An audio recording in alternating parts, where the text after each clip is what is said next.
Rain hammers the windshield like it's got a personal vendetta.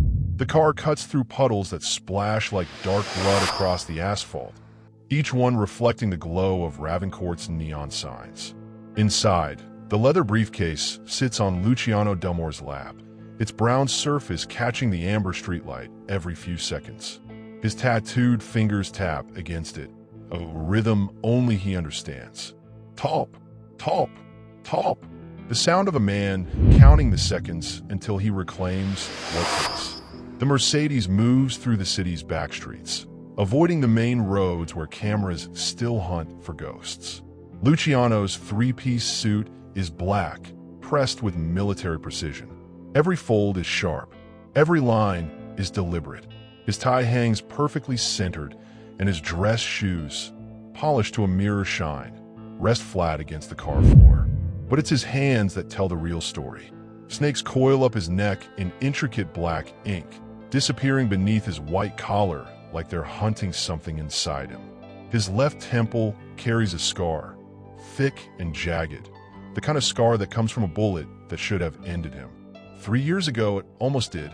The driver grips the steering wheel tighter. His name is Deshawn, and he's been driving for Luciano for 15 years. Deshawn has seen things that would break normal people. He's transported money that could buy cities. He's picked up men in suits and dropped off men in body bags. But right now, his breathing is shallow. His jaw is clenched. He knows what's about to happen, and the knowledge is eating him alive. Boss. Deshawn's voice cracks slightly. We should probably talk about. Say it, Luciano commands. His voice doesn't rise. It doesn't need to. It's the kind of voice that makes confessions spill out of people's mouths like they can't help themselves. Deshawn swallows hard. The rain pounds harder now, and the wipers struggle to keep up. They say your wife still works in that house. The mansion, the white one on the hill. Hi viewers, kindly tell us where you're watching from and what time it is. The briefcase stops moving in Luciano's lap.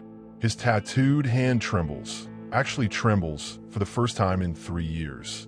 3 years of hiding in Montenegro while his enemies believed he was dead in a warehouse. 3 years of planning his return. 3 years of wondering about the woman he married before empires fell and blood soaked into foreign soil. And now, sitting in a car that smells like leather and expensive cologne, the reality hits different than he expected. Which house? His voice is barely above a whisper now, and that's somehow more terrifying than if he'd shouted. The mansion, where you used to. Luciano's head turns toward the window. Through the rain-streaked glass, the gates appear. Wrought iron, white stone, the driveway where he carried her over the threshold. Both of them laughing like the world wasn't hunting them, like enemies didn't exist. Like three-piece suits and scar tissue and blood in the streets didn't matter. The mansion gleams in the darkness, all elegant curves and polished surfaces. Windows like eyes, watching. A sweeping white staircase visible through the glass doors, leading up to rooms where decisions that changed lives were made. That's his home. That's the kingdom he built for her. And she's cleaning it. His reflection stares back from the window, hollow-eyed, jaw clenched, so tight a muscle twitches there.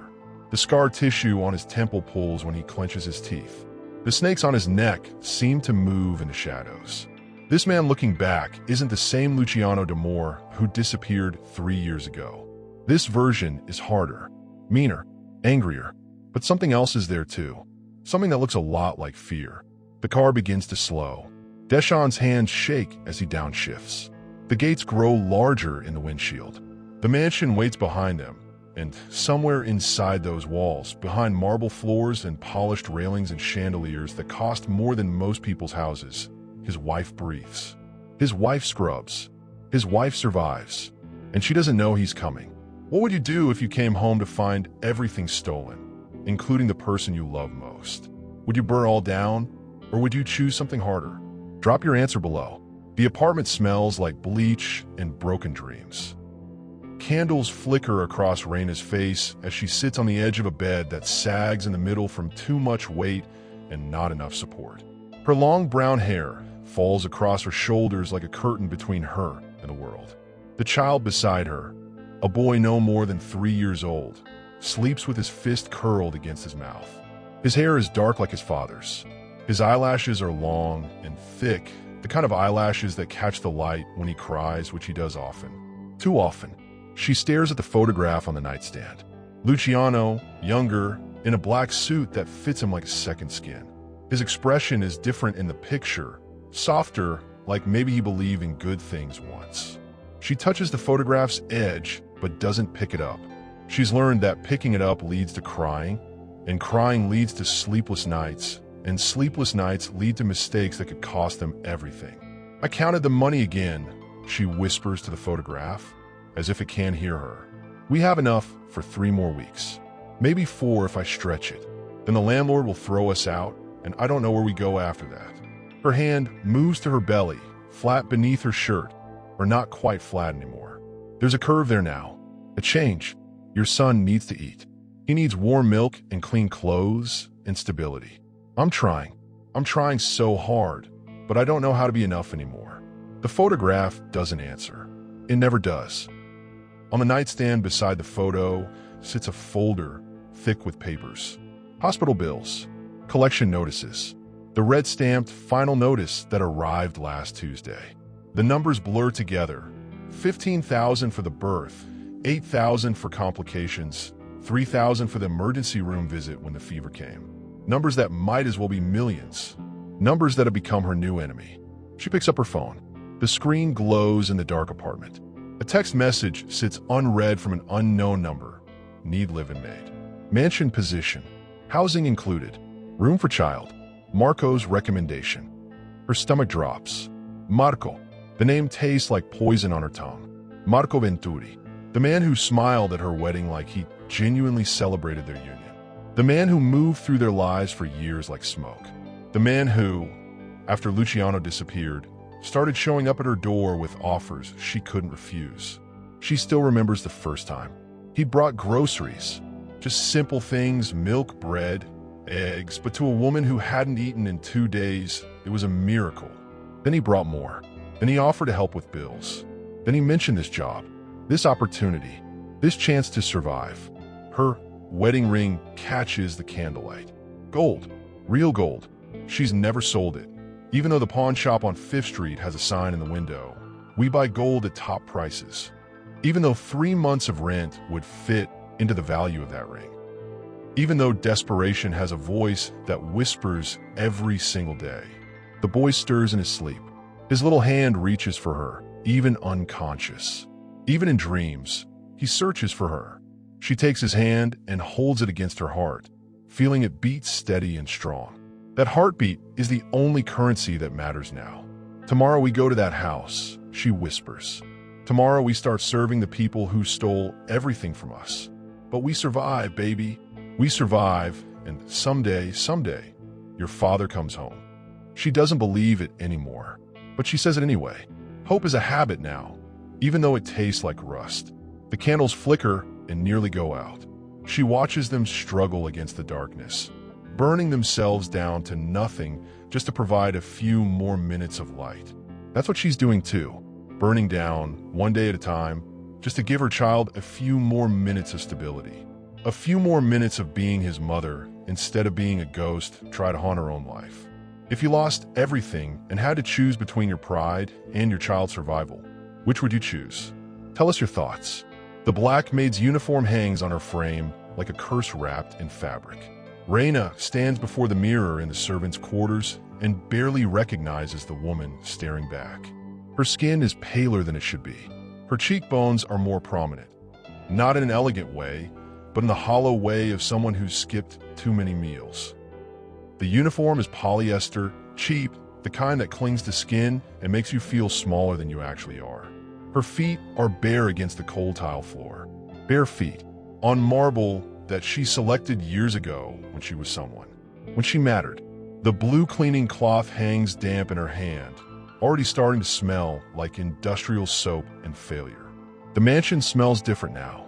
It smells like money that isn't hers, like decisions made in rooms where she isn't invited, like other people's perfume and expensive cologne and the particular mustiness of stolen comfort. She moves through the foyer, pushing her mop across tiles that gleam under the chandelier. Each stroke is muscle memory from a life she didn't expect to return to. The foyer opens up around her like a mouth about to swallow her whole. The white staircase, the one she'd imagined walking down at her son's wedding someday, curves up and disappears in a shadow. The railings are iron, curved in elegant spirals that catch dust like they're designed specifically to remind her of everything she's lost. Marco finds her on her knees in front of the bathroom. She doesn't hear him approach. She never does. That's one of the things she's learned about survival in this house. Stay invisible. Don't make eye contact. Don't acknowledge that you understand the subtext of every order, every smirk, every deliberate reminder of where you stand.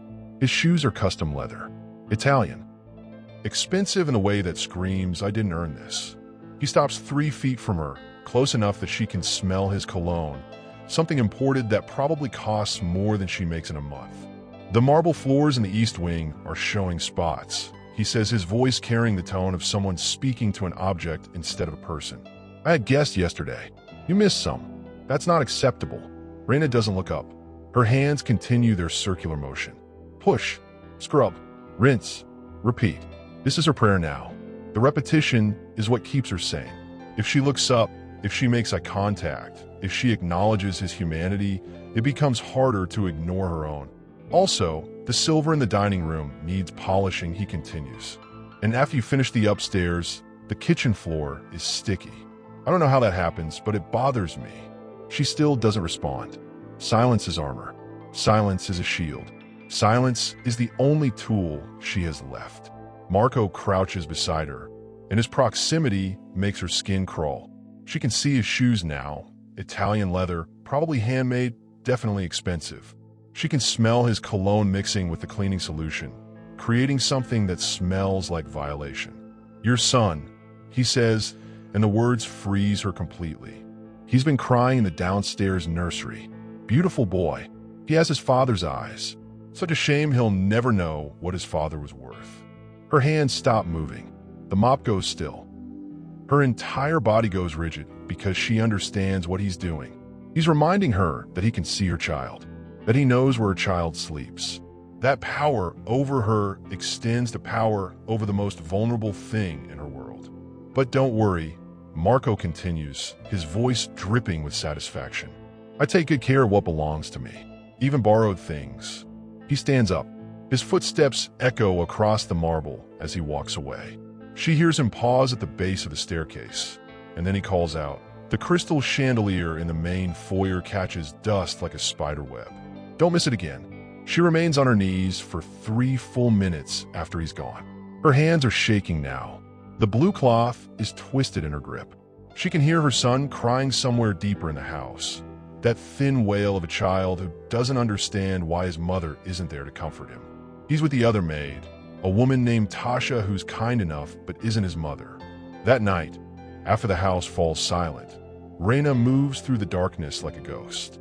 She knows these hallways by heart. She walked them for years as the woman who owned this place.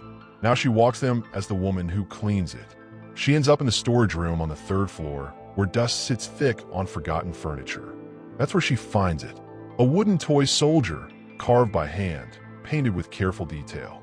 His father carved it years ago, before everything fell apart, before the feds came knocking, before the world decided that Luciano D'Amore was either dead or might as well be. She recognizes the carving style, the deliberate marks where he shaped the wood with tools that belonged to a man who understood patience. She holds the toy soldier against her chest and finally lets the tears come. They fall silent and endless, each one carrying 3 years of waiting, 3 years of hoping, 3 years of believing that the man who created this toy, this man capable of crafting something so gentle, would somehow find his way back to her.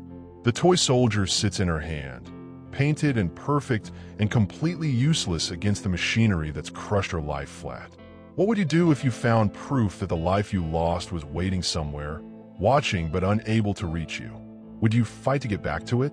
Thunder rolls across Ravencourt like a warning nobody heeds. Luciano's private jet cuts through the storm clouds, cutting through the sky like a knife through fabric. The tarmac glistens below, black as asphalt, reflecting lightning that turns everything white for one blinding moment. When the jet touches down, the wheels grip wet concrete and hold firm. Inside the plane, Luciano moves toward the exit before the stairs have fully extended. His briefcase hangs from his hand, brown leather, worn from traveling through Montenegro for 3 years, carrying documents that prove he exists, that he's still alive. That resurrection is possible. On the tarmac, 6 men in dark suits stand waiting. They don't smile. They don't greet him with ceremony. Instead, they stand with the stillness of soldiers waiting for orders. Their eyes track his movement with the precision of men who've spent 3 years believing in a ghost. The first one steps forward. His name is Marcus. He's been running operations in Ravencourt while Luciano was dead, or not dead, as it turns out. Marcus is tall, built solid, with the kind of face that suggests he's made difficult decisions and lived with the consequences. Boss, Marcus says, and the word carries the weight of resurrection. We've regained 3 offshore accounts. The paperwork is here. He extends a tablet, and the screen glows with numbers that would make most people's heads spin. Million, billions, currency translated into pure power. Luciano doesn't look at the numbers. He keeps his eyes on Marcus's face. Marco's still running the city. Everything. The properties, the connections, the money flow. He thinks he owns it all now. Marcus's jaw tightens. We can move whenever you give the signal. We have men positioned throughout the city. We can hit him fast and clean. Luciano's hand, decorated in black snakes, bearing the signet ring of his family, curls slightly. Not fast, not clean. There's someone I need to see first. Another soldier steps forward. His name is DeAndre, and he's been managing intelligence gathering. Sir, about your wife. We've confirmed she's been working as a maid in the mansion since 8 months ago. She came in through Marco's recommendation. She lives on the property with, he pauses, with a child. Your child, we believe. A boy. There's also evidence of another pregnancy, though we haven't confirmed. Luciano's breath catches, and for a moment, the rain seems to pause around him. 3 years. 3 years of not knowing if she survived.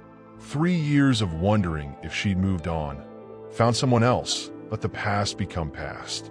And somehow, impossibly, she's been carrying his world inside her this entire time.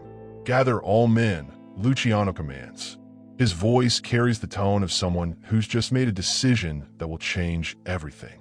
But we move quietly. No violence until I assess the situation. I don't want her caught in any crossfire.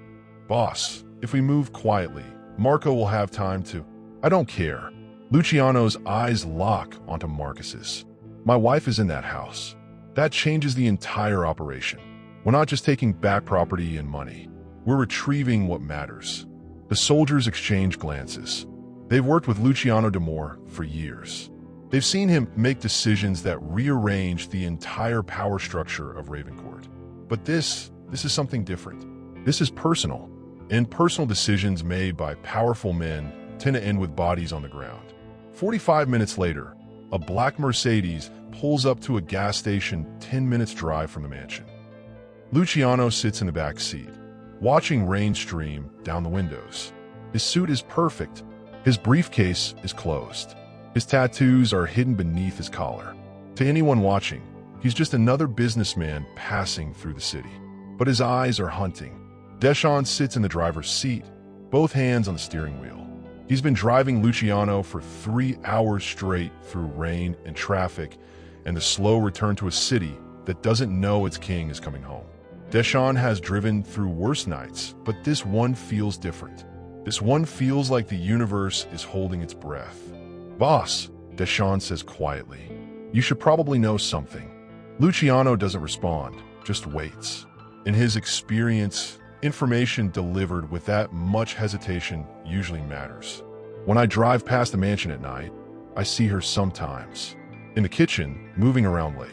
She walks like she's trying not to be heard. Like she's afraid someone will notice if she takes up too much space. Deshawn's voice cracks slightly. She looks like a ghost, sir. Like she's still alive, but not quite living. Luciano's jaw works. The scar on his temple seems to pulse.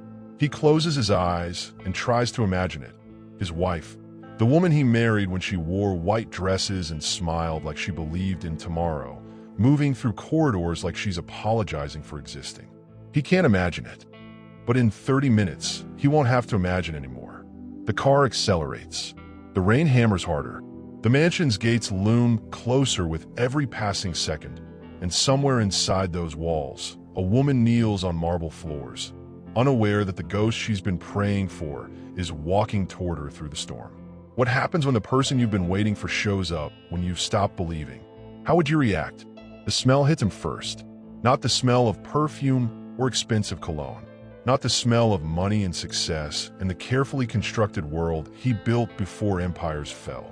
The smell of cleaning solution, industrial strength, chemical, the kind that burns your nostrils and makes you understand that someone's been scrubbing something for a very long time. Luciano steps into the foyer of his mansion, and his leather shoes echo against the marble like accusations. The skylight above pours natural light down onto everything. The staircase, the chandeliers, the polished floors. Everything gleams. Everything shines. Everything is perfect, except for the figure kneeling on the ground. She moves the blue cloth in circular motions. Push, scrub, rinse, repeat. Her long brown hair falls across her shoulder, and for a moment, Luciano doesn't recognize her. It's not just that she's thinner, it's that she moves differently. She moves like a woman who's learned to make herself smaller. Like existing requires apologies. His briefcase slips from his hand. The sound of leather hitting marble echoes through the entire foyer. It's louder than it should be. It's the sound of a man losing his grip on control, even if only for a moment. The impact reverberates off the walls, down the staircase, through every pristine room in this pristine house. Raina's hands go still. She turns, and her face drains of color completely. Her eyes, swollen from exhaustion, rimmed with dark circles that speak of 3 years of sleepless nights, lock onto his face. For 3 years, she's wondered if this moment would come. For 3 years, she's told herself that it was impossible. That dead men stay dead. That resurrection only happens in stories and prayers. But here it is. Here he is, Luciano. Her voice emerges as a whisper, barely audible, like she's afraid that speaking his name out loud might destroy the vision. Luciano, no, that's not. The blue cloth falls from her hands. It lands on the marble with a soft thud that somehow sounds louder than his briefcase. He doesn't move toward her. Instead, his eyes track past her to the object beside her mop bucket. A blanket, blue, small, and something beneath it moves. Something breathes. His son. 3 years condenses into one moment. All the calculations he's made, all the strategic plans, all the careful thinking about empire and money and power shatters like marble under pressure. His hand moves toward the blanket without permission from his brain. It's pure instinct, pure need, pure love manifesting as a physical force he can't control. Raina scrambles backward, her bare feet slipping on the polished floor. She's crying now, silent tears that fall heavy and fast. You shouldn't be here. They'll kill you. If Marco knows, if the feds find out, her words tumble out like she can't stop them. You can't stay. You have to leave. You have to go before. Tell me. His voice cuts through her panic, and it carries the weight of every year he spent in hiding. Every moment he wondered if she survived. Every night he fantasized about this exact moment. Who did this to you?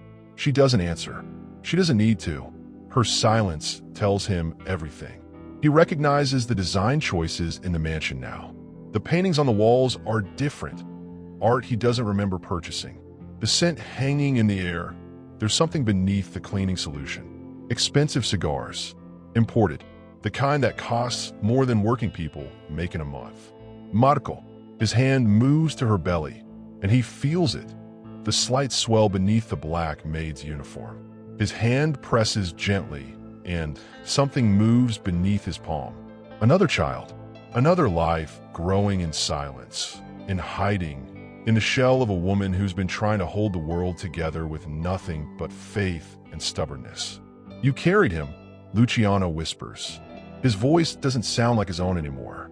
It sounds like a man breaking. Alone. You carried our child alone. Reina grips his arm with both hands. Luciano, please, I did it for our son. He needed food. We had nowhere else to go. Marco offered. He gave us shelter and Her voice cracks. She can't finish the sentence because she's already said too much. She's already confirmed that Marco Venturi, the man Luciano trusted above all others, the man who was supposed to protect his empire while he was gone, the man who was supposed to be loyal, has been living in this house, has been running this operation, has been forcing his wife to clean the floors of stolen success. Luciano falls to his knees on the marble. His three-piece suit, perfectly pressed, perfectly tailored, bends with the movement. His tattooed hands find her face, and he brushes away her tears with surprising gentleness. He presses his forehead against her belly, feeling the life growing there, and his body shakes. The feared Mafia boss, the man who controls empires with a whisper, the man who makes decisions that end lives, falls to his knees and cries. For 3 years, he's been a ghost. Now, in this moment, on marble floors in a mansion he built for the woman who waited for him, he remembers what it felt like to be human. But the tenderness doesn't last. Footsteps echo from upstairs, confident, casual, completely unaware of the storm gathering in the foyer below.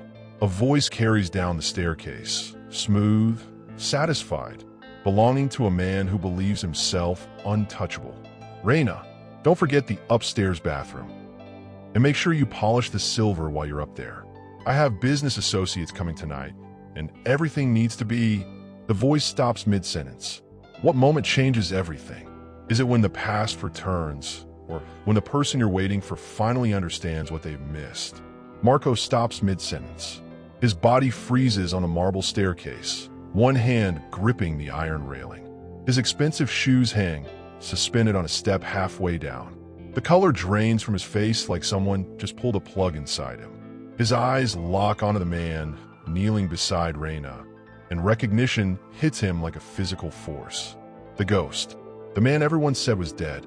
The man he spent 3 years convincing himself was safely buried in Montenegro.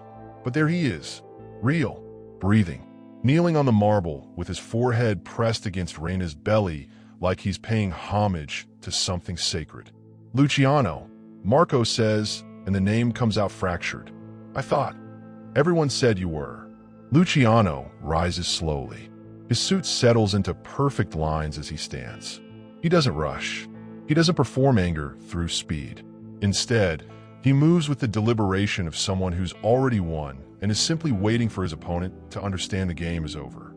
His tattooed neck catches the light from the skylight above, the snakes appearing to shift and move across his skin.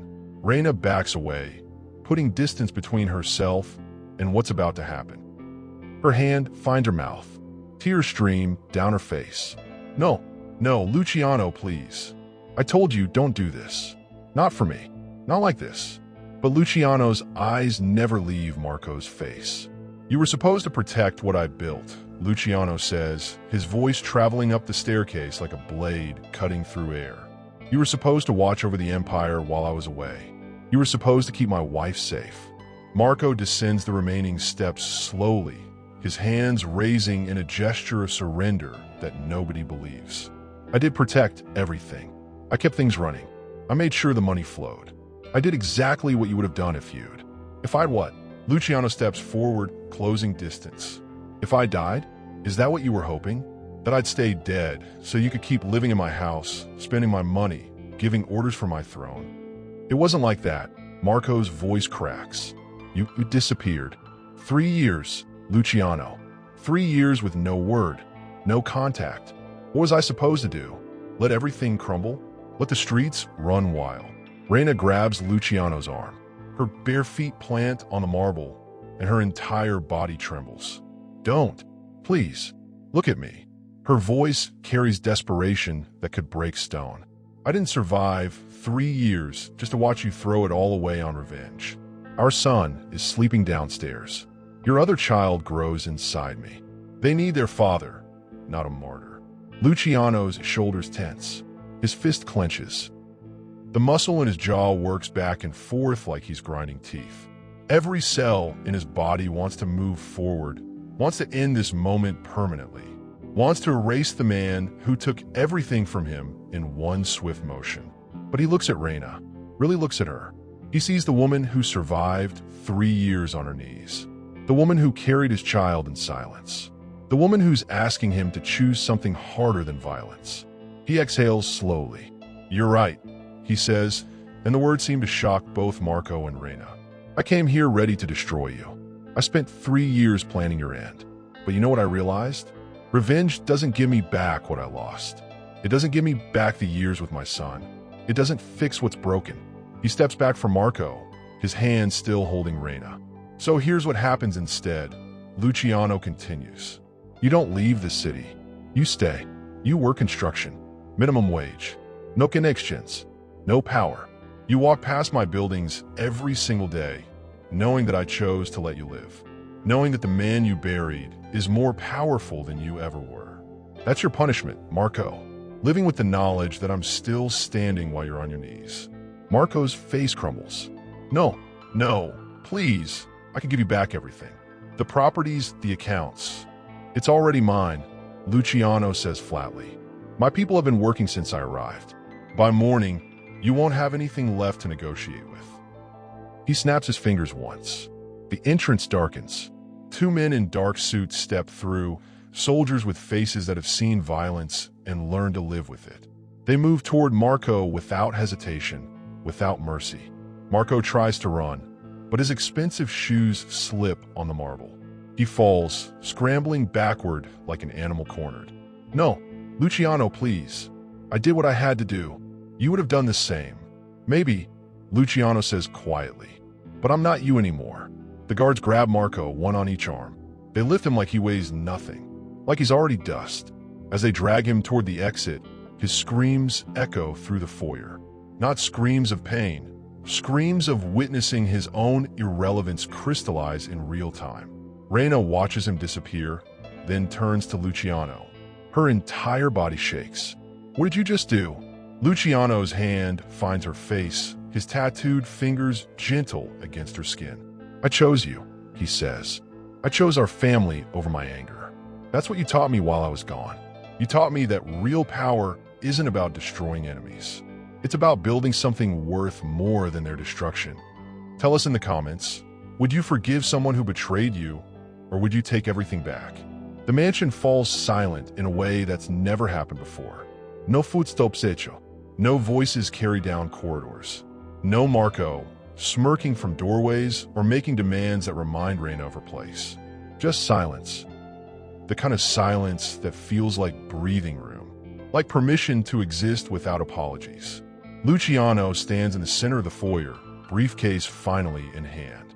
His men move through the house like ghosts themselves, collecting documents, accessing computers, transferring the machinery of empire back into the hands that built it. But Luciano doesn't watch them work. He focuses entirely on his wife. "Come upstairs with me," he says, extending his hand. Reina hesitates. The maid's uniform is still wrapped around her body. Her feet are still bare. She's still wearing the costume of her humiliation. "I need to clean myself. You need to stop apologizing for existing," Luciano says gently. "Come, just come." She takes his hand. They walk together toward the staircase, and with each step, something inside Reina shifts. The woman who moved like she was taking up too much space begins to remember what it felt like to walk like she belonged. They climb the white stairs together, his arm wrapped around her back, supporting her weight. The master bedroom is exactly as she remembered it. The bed where they made love before the world tried to destroy them.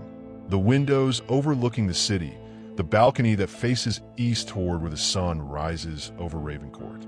Luciano leads her onto that balcony, and the night air hits her skin like a benediction. The city spreads below them, lights glowing like fallen stars. Millions of people down there living their lives, completely unaware that empires were just dismantled, that power structures were just rearranged, that a man and woman are standing on a balcony trying to figure out how to rebuild what was broken. I don't want this house, Reina whispers. It doesn't feel like home anymore. It feels like a tomb. Every room reminds me of what I lost while I was cleaning floors. Luciano's arm wraps around her from behind, pulling her against his chest. His chin rests on top of her head. Then we'll build something new. For him. For this one. His hand moves to her belly. For all the years I missed. For every night you cried alone. She turns to face him, and her eyes catch the city lights. You mean for us? You're not planning to run again? His hand cups her face, his tattooed fingers gentle against her skin. I spent 3 years running from ghosts. I'm done running. I'm done hiding. I'm done letting other people define what I'm worth. I came back to this city to reclaim an empire, but I found something worth more than any empire. His eyes lock onto hers. I found a woman who waited for me when waiting made no sense. She presses her forehead against his, and for the first time in 3 years, the weight on her shoulders feels like it's lifting. We'll build something different, she says. Not this. Not this. Her gesture encompasses the mansion behind them. All that white stone and polished marble and stolen comfort. Agreed, Luciano says. Somewhere peaceful. Somewhere our children can grow up knowing their father. Somewhere that doesn't have memories of suffering built into the walls. They stand together as the city breathes below them. The machinery of power continues to work. His men securing properties, freezing accounts, reclaiming what was taken. But up here on the balcony, Luciano and Reina occupy a moment that belongs only to them. A moment where the Mafia boss becomes simply a man, and the maid becomes simply a woman, and the future becomes possible. His phone buzzes. A message from Marcus. 53% of assets recovered. Accounts frozen. Property deeds transferred. You want us to move on the remaining. Luciano silences the phone without responding. They're waiting for orders, Reina says softly. She understands this world better than most. She was born into it, married into it, survived it. She knows that empires demand constant attention. They can wait, Luciano says. For tonight, I'm not a boss. I'm not running an operation. I'm just a man standing with the woman I love, watching the city that tried to bury me. But even as he says it, his eyes track movement in the street below. A car pulling away from the gates. The same car that's been parked there for the last hour, watching. The driver is still obscured by darkness, but the posture, the patience, the deliberate positioning, it all suggests someone who's learned to surveil targets. Someone who's learned to wait. Someone who might not be done with Luciano D'Amore yet. What happens when a man who reclaims his throne discovers that someone was watching the entire time? Should he pursue the threat or protect what he's just rebuilt? Tell us your thoughts. Make sure to subscribe and turn on notifications so you don't miss the next inspiring story that could change your perspective. Share your answer in the comments below. Dawn breaks across Ravencourt with the color of old bruises. Purple and yellow mixed into a sky that seemed too much. Luciano hasn't slept. He spent the entire night reviewing documents, confirming assets, reconstructing the pieces of an empire that was scattered like broken glass. But mostly, he's watched Reina sleep, her body finally relaxed, her face finally at peace. The maid's uniform sits in a pile on the bathroom floor. He burned it at 2 in the morning, watching the synthetic fabric melt and curl in the fireplace. Watched it become nothing. Watched it disappear like the last 3 years were just a nightmare you wake up from. Except you don't forget. Reina's body remembers. Her eyes remember. The way she flinches sometimes at sudden sounds. That remembers too. Luciano sits on the edge of the bed, watching her chest rise and fall. His tattooed hand reaches out, but he stops before touching her. He's learned in the last few hours that sometimes the most powerful thing you can do is just bear witness to someone's peace. Just let them breathe without demanding anything from them. His phone buzzes. This time, he doesn't silence it. Marcus, we have a problem. The car that was outside the mansion, we tracked it. It belongs to a federal agent. Name is Darren Hayes. He's been coordinating surveillance on all your properties since yesterday. Luciano's entire body goes rigid. The feds never stopped looking. Everyone knew that. But finding active surveillance is different from theoretical threat. Active surveillance means investigation. Investigation means they're building a case. Building a case means they're close. He stands and walks to the window. The city below is waking up. Cars moving, people heading to jobs they probably hate, the machinery of normal life grinding forward indifferent to empires rising and falling. Somewhere out there is Agent Darren Hayes, probably sitting in a nondescript car, probably drinking cold coffee, probably documenting every move Luciano makes. Reina stirs behind him. Her eyes open, and she reaches for him instinctively. What's wrong? He turns back toward the bed, and his face must show something because hers goes pale. They found you, she whispers. The feds. They know you're here. Not yet, Luciano says, sitting back down. But they will. I need to move. I need to establish distance between myself and this city before they can build a case solid enough to execute a warrant. Reina's hand grips his arm. No, you just got back. Her voice breaks. You can't leave again. I can't survive another 3 years. I'm not leaving you, Luciano says firmly. I'm getting you out of this city. You, our son, the child you're carrying. We're going somewhere safe. Somewhere the feds can't touch us. And you, his jaw tightens. I'll handle the immediate situation. I'll buy us time. Reina scrambles out of bed, her body suddenly panicked. She starts moving around the room like she's searching for something. The old Reina emerges. The one who survived 3 years by moving, by acting, by never staying still long enough for circumstances to catch her. How long, she demands. How long before they move on you? Days. Maybe a week. I have people who can slow down the investigation, but eventually, then we don't have time to be dramatic about goodbyes, Reina interrupts. She's pulling on clothes now, moving with purpose. We gather what matters. We gather our son. We leave. We disappear like you did, and we build something somewhere they can't find us. Luciano watches her move around the room with a kind of desperate efficiency. This woman who spent 3 years on her knees is suddenly the strongest person in the mansion. This woman who survived alone is ready to survive anything as long as it's not alone anymore. Reina, he says quietly. Stop. She stops. She turns to face him, and her eyes are burning with something fierce and protective and wild. I'm not running forever, he tells her. I'm not building another empire in exile. I'm getting you safe, and then I'm handling this the right way. I'm going to turn myself in. She makes a sound like he just stabbed her. No, absolutely not. You'll go to prison. I'll face what I did, Luciano says. And I'll do it knowing that you and our children are safe. Knowing that I didn't spend 3 years surviving to lose you in a federal raid. Knowing that when I get out, and I will get out because I have the best lawyers money can buy, I get to come home to you. That could be years, Reina whispers. I know, Luciano says, but it's not 3 years. It's not wondering if you're alive. It's not hiding. It's not building empires that require me to become a monster. It's just time served for debts owed. He stands and takes her hands in his. His tattooed fingers wrap around her palms. I spent my entire life running from responsibility. I built something powerful because I could, not because I should. I hurt people. I took things. I became exactly the kind of man that makes people want to run. But I'm done running, Reina. From the law. From myself. From what I did. She pulls him close, and her body shakes against his. I waited 3 years for you. I'm not losing you now. You won't, he promises.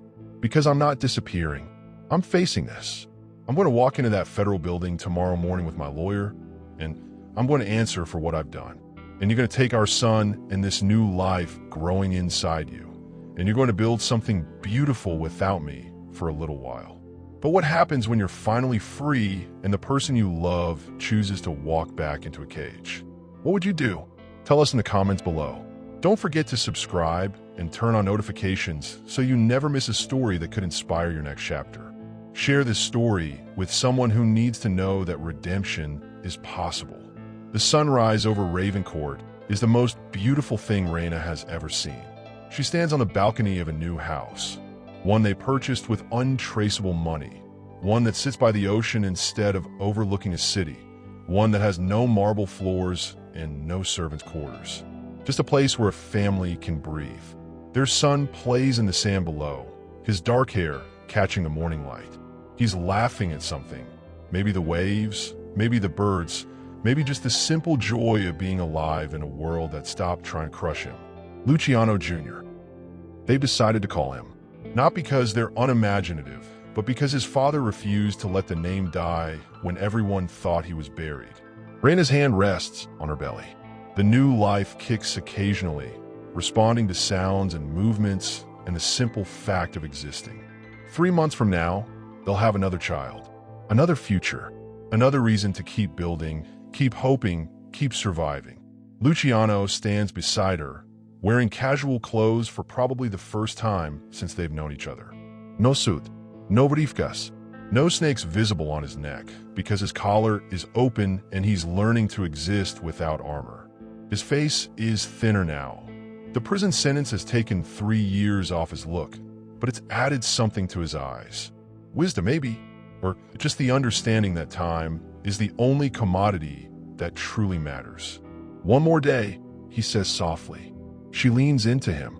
I know. Tomorrow he reports to federal prison. His sentence was 15 years, but his lawyers have already begun the appeals process.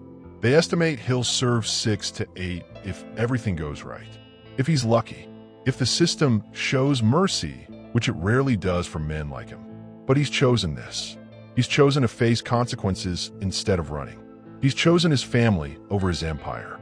He's chosen something harder than power. I'm proud of you, Reina tells him. I don't know if I've said that clearly enough. I'm proud that you're doing this. I'm proud that you chose us over the easy path. Luciano's arm wraps around her. I'm proud of you, he says. You survived when surviving meant everything hurt. You kept our son alive. You carried our daughter while cleaning floors. You did the impossible, and you did alone. All I'm doing is accepting the consequences of my choices. That's not brave. That's just grown up. Below them, Luciano Jr. builds something in the sand. A castle, maybe, or just a pile that looks interesting to a 3-year-old. He works with the focus of a child who doesn't understand, yet that empires fall, that things break, that the world is designed to destroy what you build. He'll have better, Reina says. He'll grow up knowing his father, not as a legend or a ghost, but as a man who chose to be present, even if present means prison letters and visits through glass. And you? Luciano asks. What will you have? Time, Reina says simply. For the first time in 3 years, I have something I can count on. Time to grow, time to heal, time to be more than just surviving. That's everything. They stand together as the sun climbs higher. The ocean moves in and out, indifferent to their story, indifferent to empires or redemption or the simple fact of 2 people learning to love each other in a world that tried to separate them. The waves don't care about justice or mercy. They just move, relentless and patient, wearing away at everything that stands against them. Tell me something, Luciano says. If I hadn't come back, if you'd never seen me again, would you have been okay? Reina considers the question honestly. I don't know. Maybe okay is the wrong word. I would have survived. I would have raised our son. I would have built something. But there would have been an empty space inside me, always. A space shaped exactly like you. He pulls her close. That space is going to exist for the next 6 years, he says.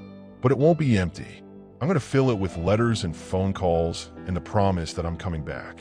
I'm going to fill it with the fact that our daughter will be walking by the time I see her. Our son will be starting school. You'll be someone new, and I'll come home to all of it. If you had to choose between the person you love and the easy path forward, what would you do? Tell us in the comments below. Subscribe now and turn on notifications so that you never miss the moment when someone chooses love over everything else. Share the story with someone who needs to know that redemption is real. 3 years later, the prison doors open and Luciano D'Amore walks out into sunlight he'd almost forgotten existed. He's grayer now. His face is harder. The scar on his temple seems deeper. But his eyes are different. They're not hunting anymore. They're looking for something specific. Someone specific. She's there waiting. Reina stands by the car. A simple car, nothing that screams power or money or anything except normalcy. She's wearing a blue dress that catches the wind. Her long brown hair falls across her shoulders. She looks older too. 3 years of raising 2 children, working a regular job, Building a life without him will do that. But she's smiling. Behind her in the car, two faces press against the windows. Luciano Jr., now 6 years old, with his father's eyes, and Maya, his daughter, 3 years old, with her mother's smile. Children who grew up while their father served time for sins committed before they were born. He walks toward them slowly, and time seems to stop. 3 years of prison, 3 years of letters and phone calls and the weight of consequences. 3 years of understanding what it meant to lose control and accept that losing control was the thing that finally set him free. Reina meets him halfway. She doesn't run. She walks with the dignity of a woman who has learned that she's worth waiting for. Her hand reaches for his face, and her fingers touch the scar tissue on his temple, the permanent reminder of the night he died and came back.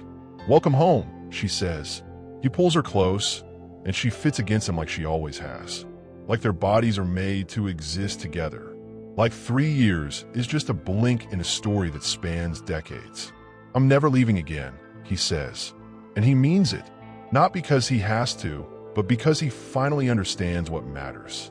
Not empires, not power, not the fear in people's eyes when they hear his name. What matters is this: a woman who waited, 2 children who gave him a reason to become something better, a life that's quiet instead of violent, a world that revolves around normal things: breakfast, school, bedtime stories, simple love. Luciano Jr. opens the car door and runs toward them.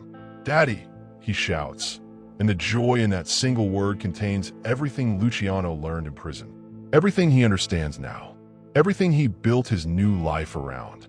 He kneels down, and his son crashes into him. And for the first time since the ghost returned to Ravencourt, Luciano D'Amour cries. Not from pain, from gratitude, from the overwhelming realization that he survived the worst thing that could happen to a man. 3 years without the people he loves, and he's here, and they're together.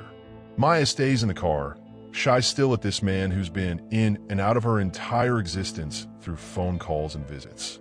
But that's okay. Love takes time. Redemption takes time. Rebuilding takes time. And Luciano has learned patience. He's learned to wait. He's learned that sometimes the greatest power is simply showing up and being present. Reina's hand finds his. "We named her Maya Reina," she tells him. "We wanted her to have a piece of your strength and a piece of my survival. We wanted her to know that she came from 2 people who chose each other over everything else." He stands, and with Luciano Jr. wrapped around his leg and Reina against his side, he looks at the world that tried to destroy him, the world that sent him to prison, the world that forced him to face what he'd done, the world that taught him that real power isn't about controlling empires. It's about choosing to be controlled by love. "Let's go home," he says, and they walk together toward the car, toward the future, toward a life that's nothing like the one he built before. Nothing like the empire, nothing like the fear, nothing like the version of himself that wore 3-piece suits and made decisions that ended lives. Just a man, a woman, 2 children, a new beginning. Love doesn't always survive absence. But when it does, when someone waits through the darkness, when someone believes in redemption, when someone chooses the harder path, that's when you understand what the word really means. That's when empires fall and something better gets built in their place. What did you think of their journey? Do you believe love can survive anything? Share your thoughts in the comments below. We want to hear from you. Subscribe now and turn on notifications so you never miss a story about real people choosing real love over everything else. These stories inspire. These stories matter. These stories remind us why we keep fighting for each other. Share this with someone who needs to know that redemption is possible. That love is worth the wait. That sometimes the most powerful thing we can do is simply show up and choose each other every single day. Welcome home, Luciano. The world is better when people like you learn that there's more to life than empires. There's just us. There's just love. There's just this.